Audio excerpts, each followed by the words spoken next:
Hi guys, how you doing? Sparky Link back here with another video, and today I would just like to talk about games. There's a lot of games, and about now I'm kind of getting gamer fatigue, and I don't know if a lot of you guys out there are feeling the same. I know having plenty of games is a good thing. I'm not doubting that. I love having all these kind of games, but with such a lack of time with family life and work, there's just not enough time to get in as much gaming as I'd like, as a lot of us would like. So when we do get a chance to actually sit down and play a game, you're playing one and you're probably thinking about 15 or 20 other games that you have sitting in your backlog, and a lot of the time, either one, you're flying through the game to get it finished so you can move on to the second game, or you play an hour or two of a game, put it aside, start the second game, play an hour or two of that game, put that aside and start another game, and before you know it, you've got half finished games all over your backlog, and 9 times out of 10 you never really get a chance to go back and play them because you just don't have the time. What have I got now in my backlog waiting? Well, I've just completed Cuphead, which took me, God, a hell of a long time. I don't know, about 40 hours and a lot of deaths, but it was worth every hour of it. The game is spectacular. It's my favourite game on the Xbox so far this gen. It's a cracking game. If you don't have it, play it. So I finished up on that there last night. Right now I have started Wolfenstein 2. I love the Wolfenstein games. I'm really looking forward to getting into this, and I've been thinking about this one for weeks since I've had it sitting there. And yeah, so that's the game now I'm going to complete before I move on to the next one, which would probably be Assassin's Creed Origins. Yeah, I have that sitting there, and I still also have Battlefield 1 sitting there, which I haven't played any of. I Far Cry 4, Alien Isolation, Formula 1 2017, The Evil Within, Dead by Daylight. Still have Shadow of Mordor I have to finish. Path of Exile. The list just goes on and on. Sonic Mania, Forza 7, Life is Strange. I just don't have time to play these games, and to be honest with you, sometimes it gets stressful. Absolutely stressful. Around this time of the year, you always get a big clump of good games, AAA games, top games. You always bring them out for the holiday season. Always.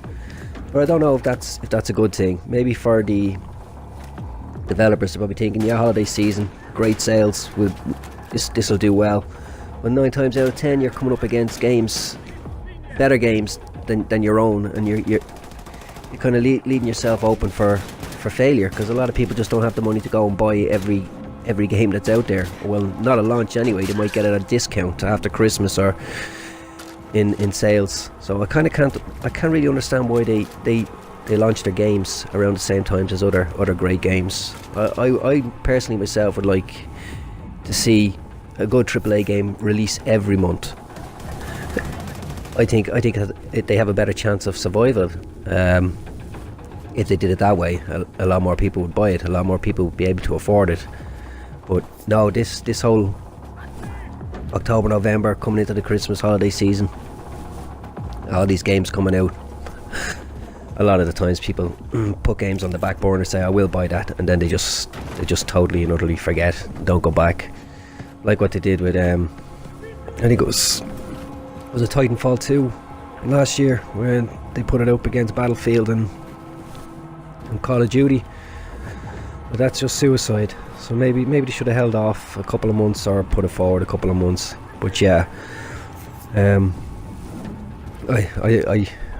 don't like that practice. I wish they'd spread it out. You know, I think the games would do better if they did that. So yeah, as I said, I'm just sitting here. I was going through my games. Which ones will I start next? Which one will I start after that? A lot of the times I could sit there for 20-25 minutes looking at these games of which to play, and then I'd turn them all off and just watching television, because I just can't decide. It's just I'm kind of getting a bit of gamer fatigue. That's not because I'm falling out of love with video games. Far from it. I just can't find the time to play them all. I really can't. But yeah, hopefully now, if I can get my time in order and start dedicating more hours to video games, so I can start clearing my backlog, which is probably about 50 or 60 deep at the moment, with games with gold every month as well. A lot of these games I haven't played on 360. I haven't played the Xbox One versions we're getting free. So I'm not knocking it. I love it, but it's stressing me out. I don't know if anyone else feels the same way. What do you guys think? Should they separate the games and spread them out, or are you happy for them to keep launching them all around the Christmas time? As I said, a lot of people, they wouldn't have the money to buy all these games. I tried to support them as best I can, but a lot of the times you couldn't spend $200-300 a month on video games. Not a chance. So 9 times out of 10 you either come back to it or you forget altogether. Especially down with kids as well around Christmas time. Parents can't be buying all these games for everybody. So yeah, I think they should kind of look at that again and see if they could do something about it. But yeah, as I said, the games that are out now, they're all pretty awesome. I'm having a great time playing through them. So that's just my thoughts, guys. If you like the video, give us a thumbs up. If you don't, so be it. And if you'd like to subscribe to the channel, I'm only new, I'm only getting started here, that'd be great. So goodbye for now, guys. Game on.